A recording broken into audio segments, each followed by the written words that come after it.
Hello everyone. Today we're going to talk about something very important. No poverty.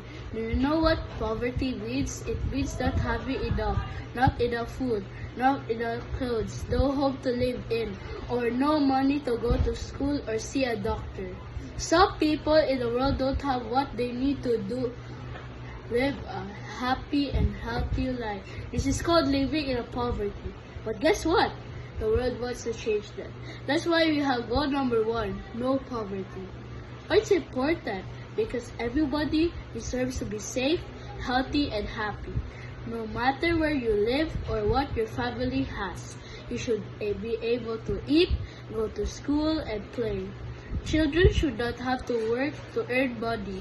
They should learn, grow, and enjoy life. What can we do to help? Even kids like you can make a difference. Be kind to others who have less. Share your toys, books, or food if someone needs help. Join school drives to collect clothes or food for families. Say thank you and be grateful for what you have. Remember, helping people in poverty means we're building a better world, one where no one is left behind. Let's all do our part to make sure every child and every family has what they need.